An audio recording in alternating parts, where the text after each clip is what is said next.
name is Abdul Kadir and I work as a Senior Operations Program Manager at Amazon, managing Kindle products. Our moderator for today is a CEO and co-founder of Electrify. He electrifies an electric vehicle fleet and energy management startup that he co-founded in 2018. In 2021, Ford Motors acquired Electrify and now he serves as the general manager at Ford, where he continues his passion for sustainable transportation. He's famously known as Jumana Beg's husband. So please welcome Mufaddal Bhai Dayali. Bismillahirrahmanirrahim. Abdul Kadir Bhai, thank you for the kind introduction. It's my incredible pleasure today to host this fireside chat with Bin Guria and Bhayatin. I'd like to start with a brief introduction to Bhayatin, and he's a true titan of the tech industry and also a living example of achieving the American dream. He came to this country in 1967 and over 5 decades has carved out an extraordinary career. He rose through the ranks at Sperry Univac, a computer mainframe company, and Sperry Univac was one of the tech titans of that era. And at the age of 37, he became president of Information Systems, overseeing a workforce of 12,000 employees. And then he was handpicked to run Verifone, which was a private company.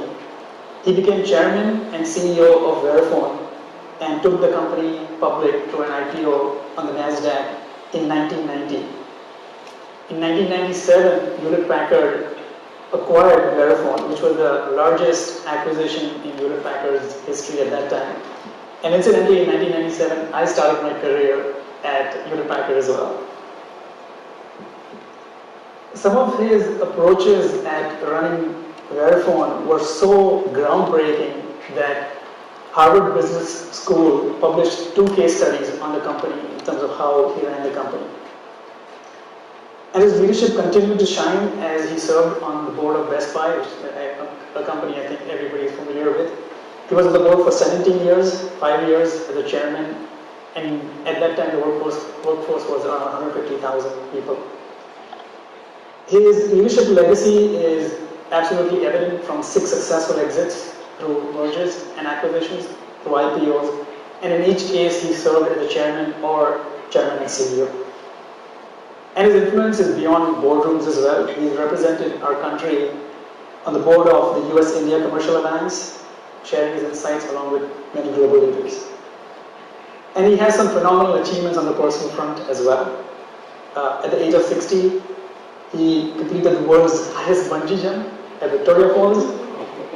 And if that wasn't enough, at 66, along with Bin Guria, they conquered Mount Kilimanjaro, more than 19,000 feet.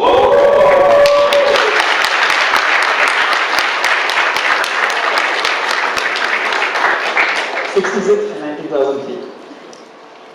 And last but not the least, he's published a book called Husband, Wife and Company. This was published in 2007.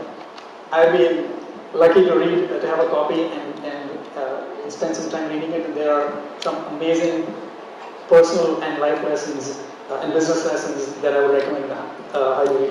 With that, Bhayatin, welcome.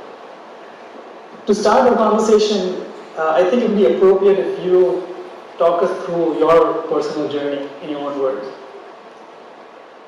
Well, first and foremost, thank you for your kind introduction. With respect to my personal journey, I will be succinct and I will share part of it in 9 points. The first point is really background.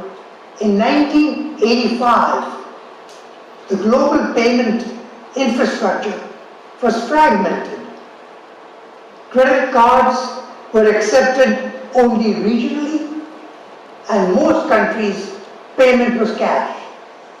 That was the backdrop in which Verifone started. Point 2, Verifone's stated mission from the outset was very audacious. Create a global, seamless payment network. Global in sales and operations. In the aggregate, we really wanted to change the way people lived. Point 3. In pursuit of that mission, we set up a development center in Bangalore in 1988. It was a path-breaking, risky initiative. Verifone was the first US-based company to set up a development center in Bangalore long before it has now become fashionable to do so.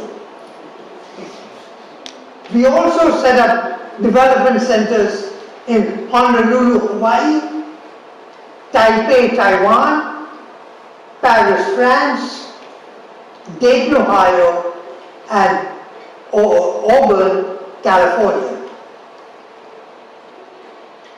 Number 4, there was no exit strategy. Verifone was a company that was built to last, not slip. In fact, I will share with you, I'm very proud of the fact that even today, in 2024, Verifone still exists as a standalone enterprise.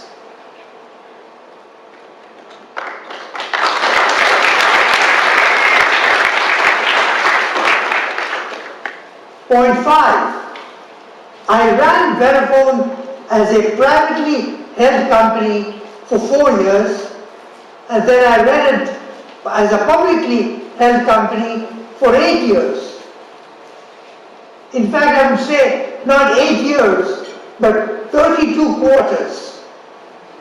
Anybody who has run a public company in the US knows the imperative of delivering committed results quarterly.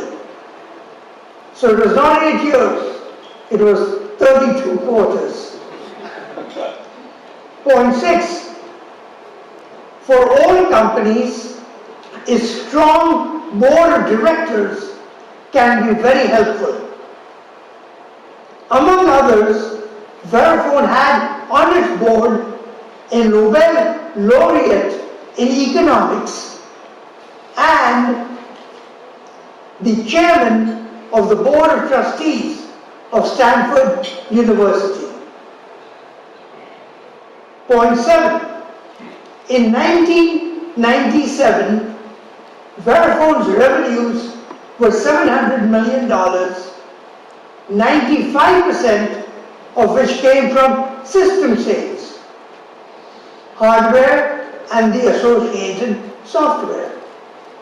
However, we had also successfully positioned Verifone as an internet payment company, anticipating the advent of internet commerce.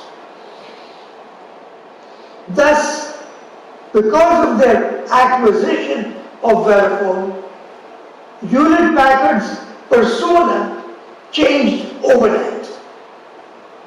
As a consequence, HP paid a 77% premium to acquire Verifone. Point 8, I left in 1998. From 1998 to 2018, I was actively running companies in the US, Singapore, Australia, India, and Europe. My last point. At age 73, I suffered a severe stroke. Doctor's prognosis was that I would never walk or drive again. I also went into cognitive decline. I'm happy to tell you that at least in my case, mind triumphed over matter.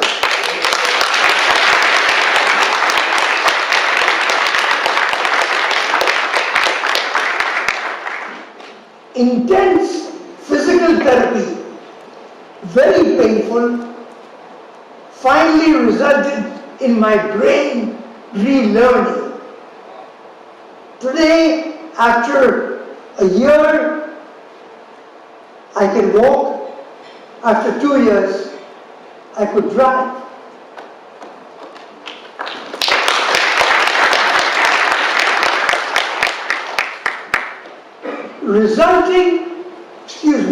Recovering from cognitive decline is, however, a work in progress. If I'm truthful, I do not think that I will ever get back to my pre-stroke self. This is a short summary of my personal journey.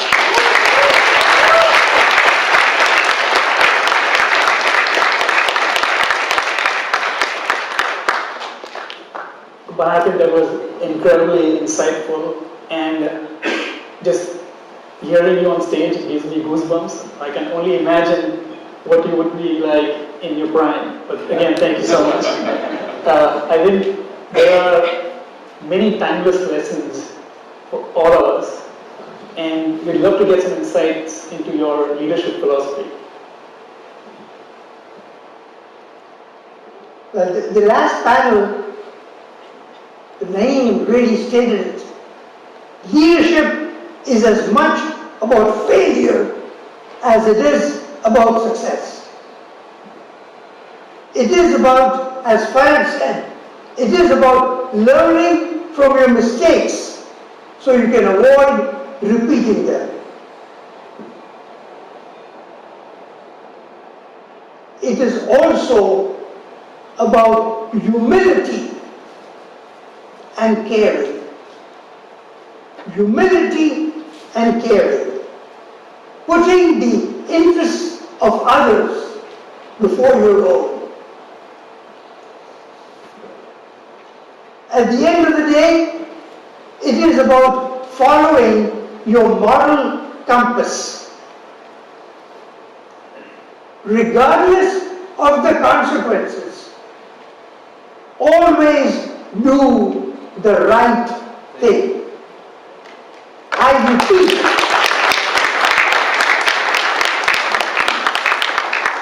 I repeat, always do the right thing, regardless of the consequences. Again, that's incredible advice, simple but yet so powerful. We mentioned Verifone and the case studies that were published by Harvard Business School. And I found a quote that was very intriguing. And I will quote, "If you believe you can change the perceptions of those around you, you can change the business methods of your customers, you can change the behavior of your competitors, you can change the structure of your industry." Verifone is living proof. And when I read this first, I thought it's an extraordinary belief foundation. Can you share your perspectives in terms of what were the guiding principles that led you to those foundations? You know, at the end of the day, life is not a spectator sport. You have to be in the arena. If I may quote one of our great presidents, Theodore Roosevelt, who said famously in 1912, "The credit belongs to the man who is actually in the arena, whose face is marred by dust and sweat and blood." Whose face is marred by dust and sweat and blood, who knows the triumph of high achievement, who, if he fails, fails while daring greatly, so that his place shall never be with those timid souls who know neither victory nor defeat.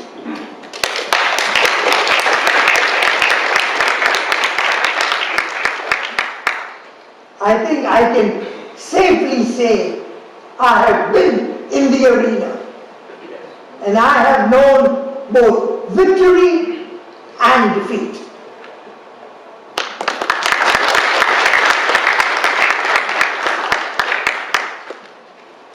And that's an incredible thought, and we, as Mumini, see that those stories in our history, in our leadership as well, is the man in the arena, and I think that's incredibly inspiration as well. As you look back at your life and your career, what would you consider as your ultimate legacy?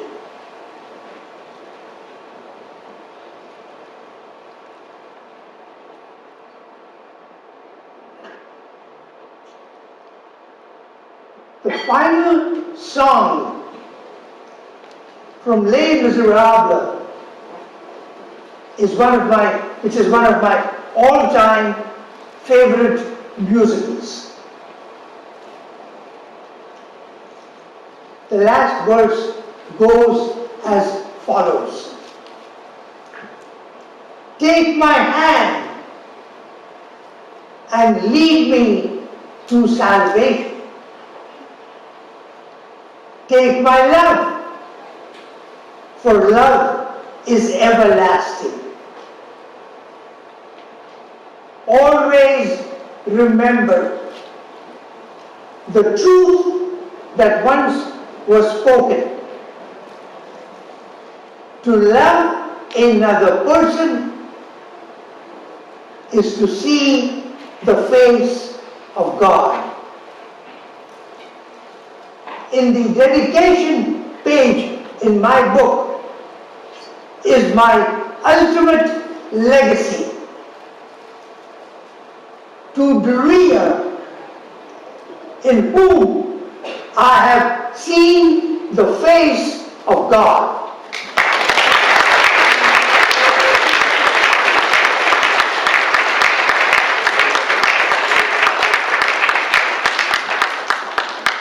Hatim, I think you've touched everyone's hearts in an incredible way, and that is an excellent segue to introduce Ben Duria for today's conversation.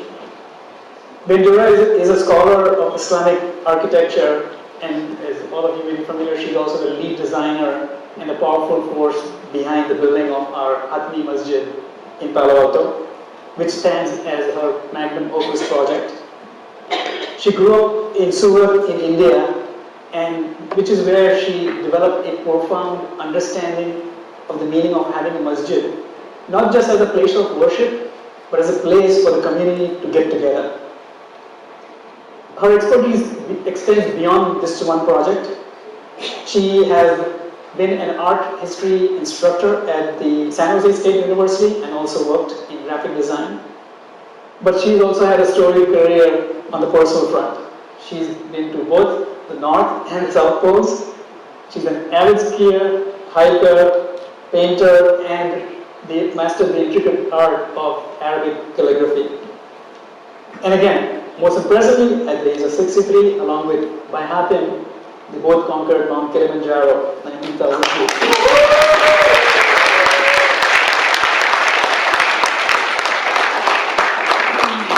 And she finds greatest joy in family and community. So, welcome again.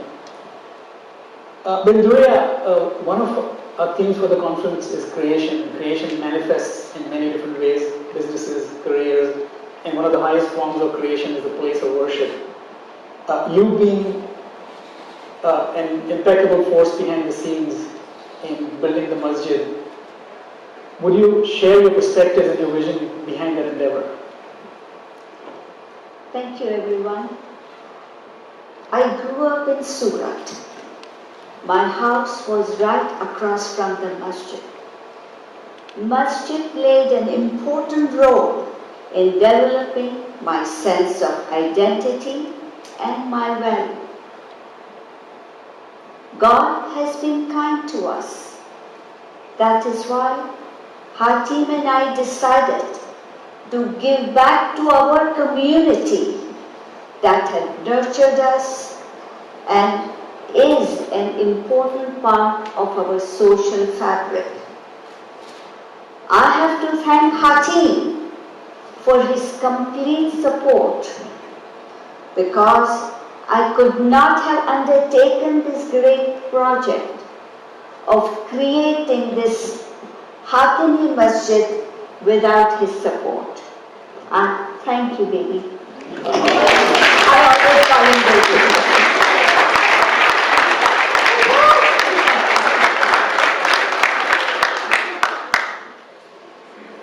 I came to US 55 years back.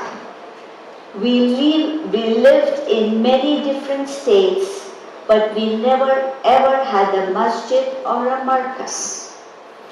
I taught my children how to pray.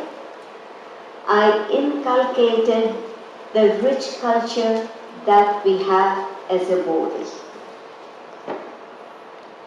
Our Maulana has said many times in the wa'az, Maulana Muhammad Burhanuddin and our present Aka Maulana Ali Qadar Mufaddal Saifuddin has said, be good citizen of the country that you reside in. That is why I taught my children to be proud Americans, at the same time take great pride in being boring Muslim.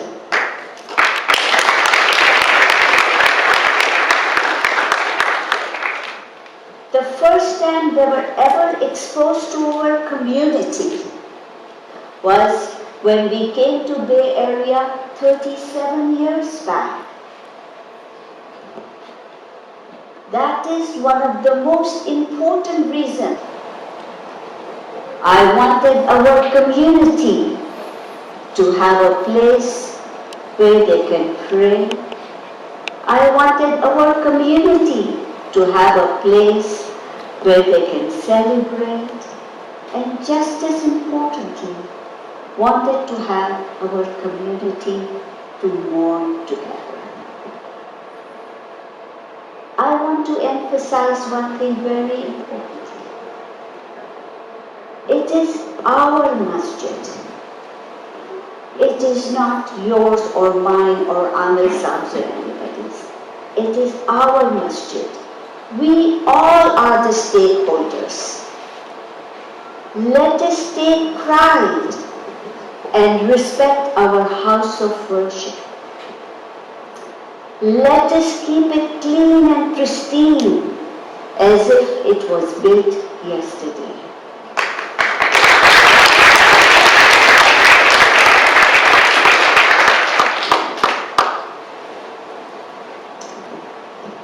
Bindu, you had a lot of experience and a lot of interest in design, and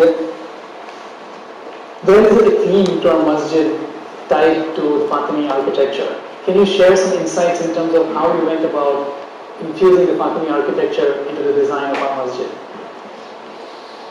Well, you have asked me the question that is very close to my heart. I had my degree in art history, but my emphasis was in Islamic art. So when Hatim and I decided to build a masjid, I wanted to have our Fatimi architecture as the prime design architectural element. The reason for the Fatimi architecture. Fatimi dynasty played an extremely important role in our history. Our Fatimi dynasty has represented by 11 imams from 881 to 1332, starting with Imam Mehdi Billah till our first 21st Imam, Imam al-Tayyib. Our Imams, they were secular as well as their religious leader. When I say secular, I mean they were actually the kings. They ruled the area that they were in Maghrib. That is one of the main reasons that I chose all the architecture from the Fatimi era. The first one that I would say is the facade. Facade is the heart of the masjid. It is one of the most important elements of the masjid, and I chose the design for the facade from Al-Aqmar Masjid in Al-Qahira. The geometrical design that you see, the front grills, I chose from Al-Anwar. Al-Anwar was built in 1012 by Imam Hakim. Minaret, I chose the minaret from Al-Jayushi. Fatimid architecture has a very unique minaret design. It is a square minaret with a dome on top. All the masjids in the world that you see today have tall, thin, round minarets. Crenellations. I chose the crenellations from the Fatimi Masjid era. All the masjids were open to natural elements at that time. The wind from the desert would come. The crenellations, the way they were designed, it would channel through and it will swirl around the open area of the masjid and keep the masjid cool. That was the natural air conditioning of that time. Mihrab. I chose the mihrab because I chose the design of the mihrab from Sayyidina Abdeli Saifuddin Sahib in Surat, because I wanted to bring one of the elements from Surat. The marble came from Makrana, Rajasthan. I went personally to Makrana to see the quarries of the marble and also to inspect and see the quality of the carving. These are the same quarries in Makrana that our Taj Mahal in India is built. As I had mentioned earlier, the inspiration of the facade design came from Al-Aqmar, which was built by Imam Amir in the 1100s, early 1100s. It was the first congregational mosque built in the urban area of Cairo. It was renovated completely by Sayyidina Muhammad Burhanuddin. The masjid was in ruins and it was reconstructed exactly as it was in its original state. All the design elements, the facade, the stucco carving and the calligraphy carefully replicated in its original form. Sayyidina Muhammad Burhanuddin did the iftitah of Al-Aqmar in Zilhajj 1992, the day of the Arafah. There is a book, I have put it there, on Al-Aqma. So anybody who's interested, please go and look, because it really is, they explain exactly how all the renovations were done at that time. Thank you, Bendurea, and again, incredibly grateful for everything that you have done to build our masjid. And in some ways, this gathering is living proof of that vision. Many of us, like myself, we came to this country as immigrants, and we are always yearning to find the connection, the culture, the friends and family. And the masjid, if I step back and look at this, the masjid is the common thread that ties all of us together. And that's where we've built many great friendships tied to our cultural norms, and your vision, you can see the reality of today's. Thank you so much again.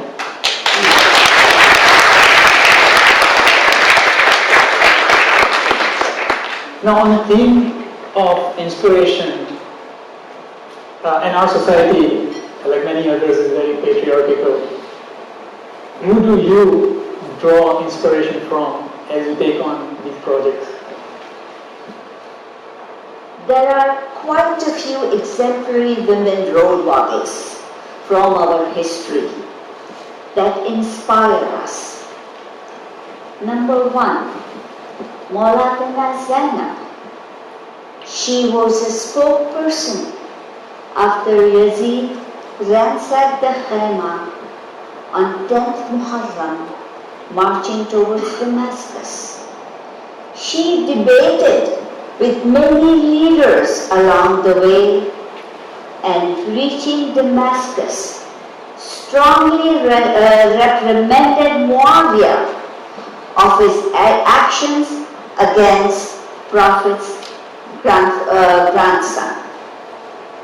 Number two, Sayyida Hurratul Malika, Queen of Yemen, who assumed the leadership governing the Fatimid dynasty.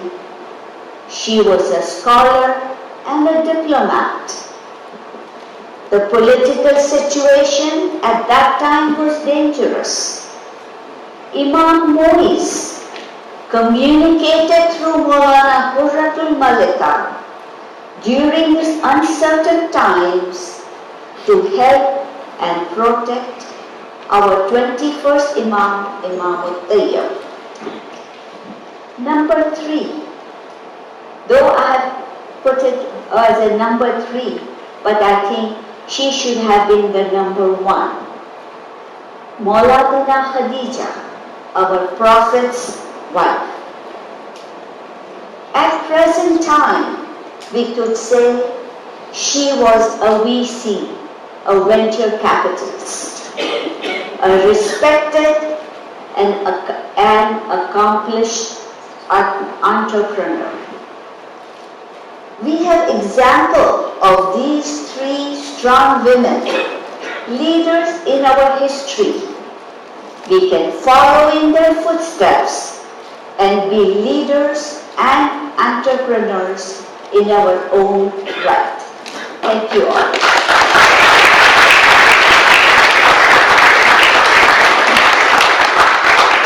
So we'll go into a Q&A first, but I wanted to add a couple of thoughts. I've had, and my wife Jumana, we've had the incredible pleasure to know Bendurea and Bayatin over the course of the last 6 or 8 weeks. And I was incredibly fearful of approaching, as many of you are. And I can truly say they are the most kindest and generous people that you come across. I'm also awestruck by the love and respect that they have for each other, and that is my personal life lesson, so thank you so much for being here.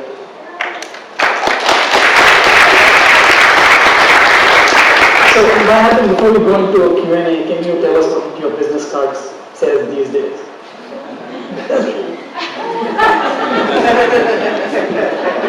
And so does his badge, by the way.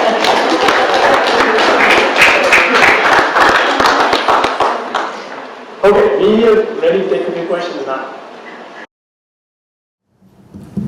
I agree with you that you would never get back to your original mental capability. However, I do believe you'll surpass it someday. My question to you is, you talked about being scared one time in your life when your younger son came and asked you to do something. Could you please share that with the crowd?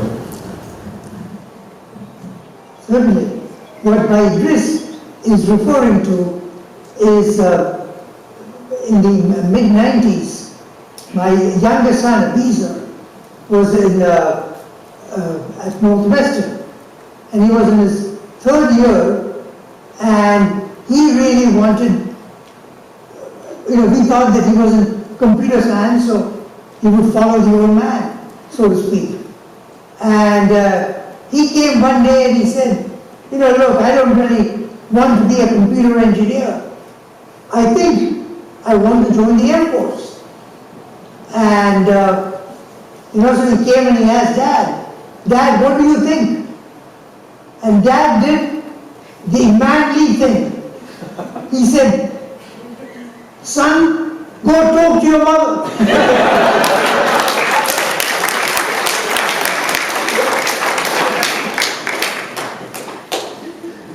By the way, he did join the Air Force, and we're proud to say he's serving at the Pentagon today as a full colonel.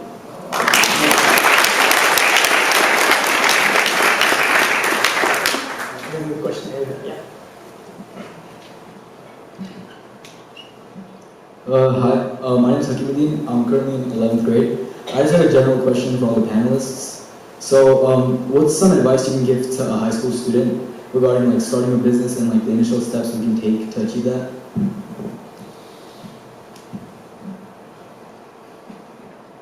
I think, frankly, that's something that would require a private conversation.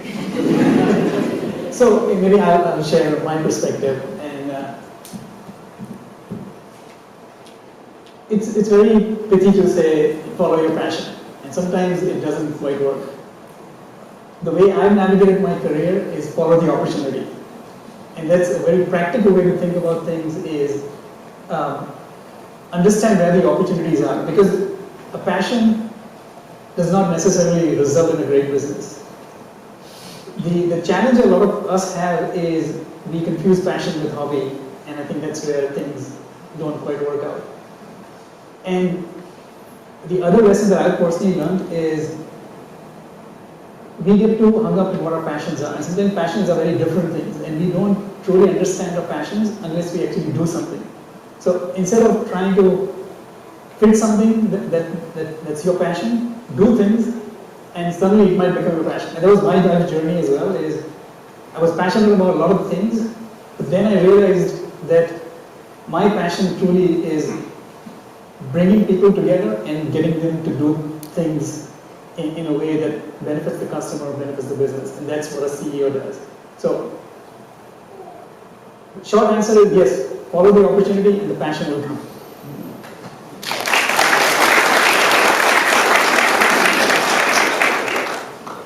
My question is, in your mindset, do you ever still think, looking back, is there anything that you would have changed, or perhaps something that's a learning that you still carry on to the journey that you have taken in your life? Well, that's a very insightful question. I haven't thought of it much. But as I look back, one of the things that I think everybody needs to realize is you always make sacrifices. So today, you sit here and you talk about being an entrepreneur and achieving success and so on and so forth. But the point is, you have to make sacrifices. It's one of those, no pain, no gain. Right? And certainly, as I look back upon my life, I have to say that many of the things that I sacrificed is watching my children grow. I was gone all the time. Now I look back and you say, well, there should be a balance. And I will tell you, there is no such thing as a balance. Each of us has to follow our dream. You follow your passion, and oh, by the way, you make your sacrifices. Now I will just end by saying that I was exceptionally fortunate that in having to make those sacrifices, I had Duria's love and Duria's support. Because without that, there is no way on God's good earth that I could have succeeded.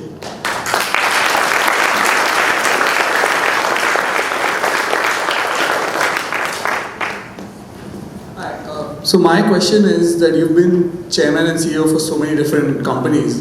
What is your decision-making model?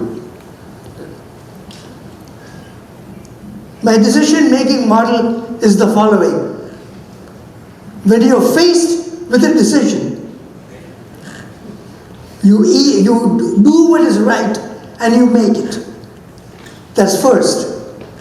The second best thing you can do is to make a wrong decision. The worst thing you can do is to make no decision.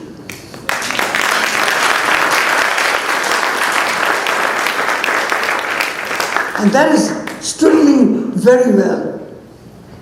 Again, truly inspiring hearing you guys talk. The love that you have for each other, it's just amazing. I just don't have words to express. One question I have, again, backing off of what Mufaddal said, it's a constant conundrum in my head. Do you follow your passion? Do you follow the opportunity? Because there are two different things, right? Opportunity is primarily tied to money, that hey, there is money to be made, or keep doing what you love doing. Would definitely love to hear your take on it, because you have seen it all in your career. No, I think the comment that Mufaddal made is in fact very valid. But I think frankly, in many cases, I was able to find many situations where my passion and the opportunity coincided. And I think that's the real key. You have to be able to find situations where the two are congruent. And maybe I'll share a quick perspective. And as with any journey, it's not always a straight line. It's nice to be up here on stage and talk about successes, but it's never a straight line. And just looking back at the past few years, we were at a point where we pitched to 100 venture capitalists and nobody wanted to fund the company. And then the company got acquired by Ford Motor Company, right? And now when I think back, the advice that I would give myself is 4 words. Even when you're at your high or at your low, this too shall pass.